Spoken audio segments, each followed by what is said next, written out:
Movie की शुरुआत में हमें 1978 की सीन दिखाई जाती है, जिसमें कुछ बच्चे बेसबॉल खेल रहे होते हैं। फिन जो कि पिचर होता है और ब्रूस जो कि स्ट्राइकर होता है। फिन ब्रूस को बॉल फेंकता है और ब्रूस होम रन मार के मैच जिताता है। अगले सीन में हम देखते हैं कि ब्रूस साइकिल से जा रहा होता है और उसके सामने एक ब्लैक वैन आती है और यही से सीन कट हो जाता है। अगले सीन में हमें फिन दिखाते हैं, उसकी बहन ग्वेन और उनके डैड। हम देखते हैं कि फिन और ग्वेन स्कूल जा रहे होते हैं और उन्हें सड़क के किनारे मिसिंग पोस्टर दिखता है जो कि ब्रूस का होता है। वो पोस्टर देख के स्कूल चले जाते हैं।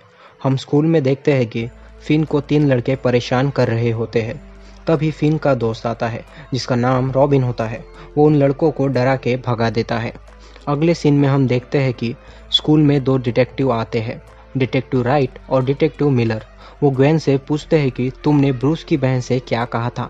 ग्वेन कहती है कि मुझे ब्रूस के बारे में सपना आया था जिसमें वो किडनैप हुआ था एक ब्लैक वैन वाले आदमी के द्वारा।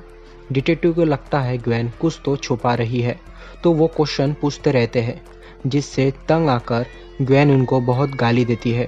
अगले सीन में हम देखते हैं कि ग्वेन के डैड ग्वेन को मार रहे होते हैं क्योंकि उनके ऑफिस में पुलिस आई होती है और उन्हें लगता है कि इसमें ग्वेन का हाथ है और उसके डैड कहते हैं कि तुम्हारे सपनों का कोई मतलब नहीं है। अगले सीन में हम देखते हैं कि रॉबिन के सामने एक ब्लैक वैन आती है और यहीं पर सीन कट हो जाता है। उसके बाद फिन के घर पर कॉल आता है कि रॉबिन मिसिंग है। ये सुनकर फिन उदास हो जाता है और ग्वेन जीसस से प्रेयर करती है कि उसके भाई को उसका दोस्त जल्द मिल जाए। अगले सीन में हम देखते हैं कि वही 3 लड़के फिर से फिन को परेशान करते हैं, लेकिन इस बार उसकी बहन उसकी मदद करती है। उसके बाद हम स्कूल का सीन देखते हैं जिसमें फिन के क्लास में सभी स्टूडेंट को पार्टनर मिल जाते हैं, पर फिन को कोई पार्टनर नहीं मिलता। तभी एक लड़की आती है और फिन से कहती है क्या तुम्हें पार्टनर चाहिए, और फिन हाँ कर देता है। उसके बाद हम देखते हैं कि फिन और ग्वेन घर जा रहे होते हैं और ग्वेन उसके दोस्त के घर चली जाती है और फिन अकेला ही घर के लिए निकल जाता है।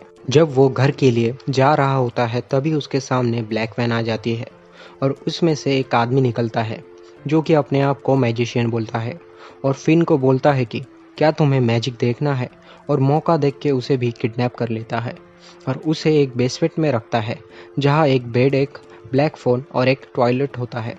उसके बाद हम देखते हैं कि जिस फ्रेंड के घर में ग्वेन गई होती है वहाँ पर उसके डैड का कॉल आता है कि फिन किडनैप हो गया है। उसके बाद हम देखते हैं कि जिस कमरे में फिन को रखा होता है वहाँ वो उस ब्लैक फ़ोन का इस्तेमाल कर रहा होता है। तभी किडनैपर वहाँ आ जाता है और उसे बोलता है कि ये फ़ोन मेरे बचपन से बंद है तो इसे रख दो। फिर फिन कहता है कि क्या तुमने ही रॉबिन और ब्रूस को मारा है, तो किडनैपर कहता है कि मैंने नहीं, किसी और ने मारा है, और वहाँ से चला जाता है। उसके बाद उस कमरे का फ़ोन बजता है और जब फिन उसे उठाता है तब वहाँ से कोई रिस्पॉन्स नहीं आता। कुछ देर बाद फिर से फ़ोन बजता है और इस बार वहाँ से आवाज़ आती है कि काटना मत। फिन कहता है ठीक है, कौन बोल रहा है। वहाँ से आवाज़ आती है कि तुम्हारे हाथों में जादू है।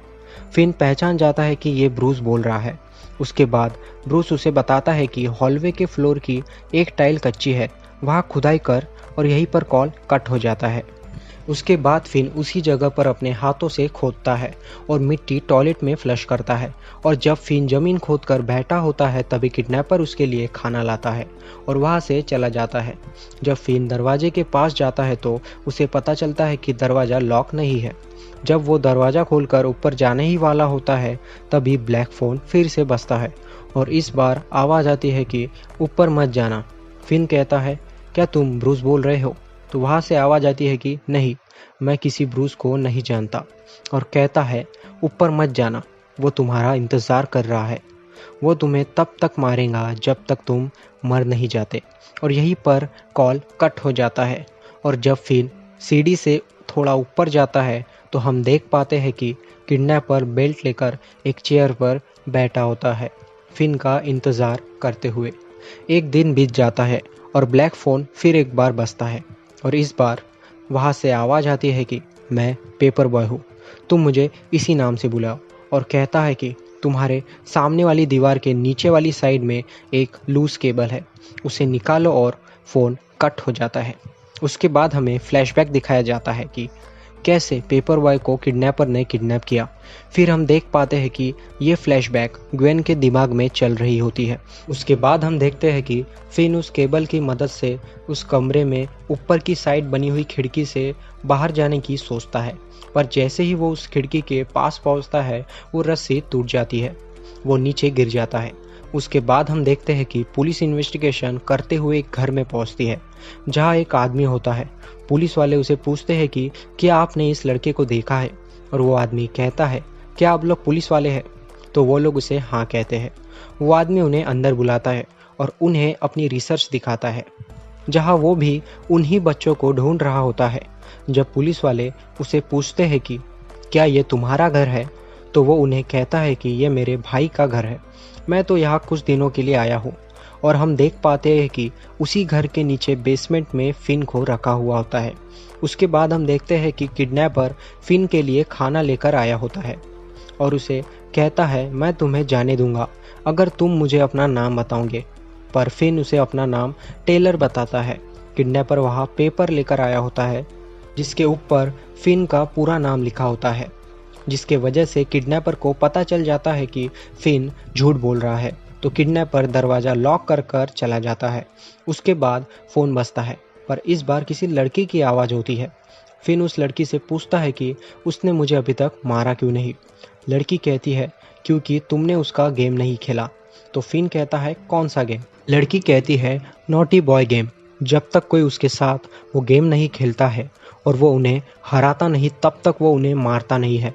लड़की कहती है वो अभी सो रहा है, तुम अभी भाग सकते हो, मेन गेट पर कोड लगा होगा। फिन कहता है कोड क्या है। लड़की कहती है मैंने कोड दीवार पर लिख दिया था। फिन को कोड मिल जाता है और फिन गेट तक पहुंच जाता है, और जैसे ही फिन कोड डालकर गेट ओपन करता है उसकी आवाज़ से किडनैपर जाग जाता है और उसे वापस उसी रूम में छोड़ देता है। उसके बाद फिर एक बार फ़ोन बजता है। इस बार कोई वेंस होपर बात कर रहा होता है। वो उसे बताता है कि टॉयलेट के सामने वाली दीवार कच्ची है तो उसे तोड़ सकते हो, जिसके आगे स्टोर रूम है। तो फिन वैसा ही करता है, वो टॉयलेट के कवर की मदद से दीवार पर छेद करना चालू करता है। जब दीवार पर छेद हो जाता है तो वहाँ उसे फ्रिज के पीछे का साइड दिखता है। वो उसे भी खोल देता है, पर वो उस फ्रिज का दरवाज़ा नहीं खोल पाता। फिन अब उदास होकर बैठ जाता है और फिर एक बार फ़ोन बजता है, और इस बार फिन का दोस्त रॉबिन होता है। रॉबिन उसे कहता है इस फ़ोन के दोनों साइड में मिट्टी भर और इसकी मदद से उस किडनैपर को मारना। और रॉबिन उसे कहता है ये लास्ट कॉल है फिन। और फिन कहता है आई मिस यू, और ये कहकर वो कॉल काट देता है। उसके बाद हम देखते हैं कि ग्वेन अपने भाई को साइकिल से ढूंढ रही होती है और अचानक एक घर के आगे रुक जाती है, क्योंकि ये वही घर था जो कि उसके सपने में आया होता है। वो तुरंत ही डिटेक्टिव राइट को कॉल लगाती है और उन्हें सब बताती है। पुलिस वहाँ से निकल जाती है। उसके बाद हम देखते हैं कि किडनैपर का भाई जो कि किडनैपिंग की रिसर्च कर रहा होता है, उसे अचानक पता चलता है कि जो जगह वो ढूंढ रहा है वो उसी के भाई का घर होता है। तो वो बेसमेंट की तरफ बढ़ता है जहाँ फिन फ़ोन पकड़कर रेडी होता है किडनैपर को मारने के लिए। जब मैक्स बेसमेंट का दरवाज़ा खोलता है, किडनैपर पीछे से आकर मैक्स को कुल्हाड़ी से मार देता है और पुलिस भी ग्वेन ने बताई जगह पर पहुंच जाती है। जब पुलिस बेसमेंट में पहुंचती है तो उन्हें खाली ज़मीन मिलती है जहां सभी बच्चों को मारकर गाड़ा हुआ होता है, और फिन बाजू के घर के बेसमेंट में होता है जहां अब वो किडनैपर से बिल्कुल भी डर नहीं रहा होता, क्योंकि उसके दोस्त रॉबिन ने उसका हौसला बढ़ाया होता है। फिन शुरुआत से जो भी कर रहा होता है, जैसे कि गड्ढा करना, केबल निकालना, खिड़की तोड़ना, इन सभी चीज़ों की मदद से वो किडनैपर के लिए हॉलवे में एक ट्रैप बनाता है और किडनैपर उसी में गिर जाता है। और फिर फ़ोन के वायर के मदद से उसका गला दबाता है और उसके कान के पास वही फ़ोन लगाता है जिस पर सभी बच्चों की आत्मा उसे गाली दे रही होती है, और फिर किडनैपर का गला दबाकर मार देता है। और जो कुत्ता किडनैपर के साथ आया होता है उसे वो फ्रिज का मीट निकालकर साइड करके वहाँ से निकल जाता है। बाहर उसकी बहन उसका इंतज़ार कर रही होती है और यहीं पर यह मूवी एंड होती है।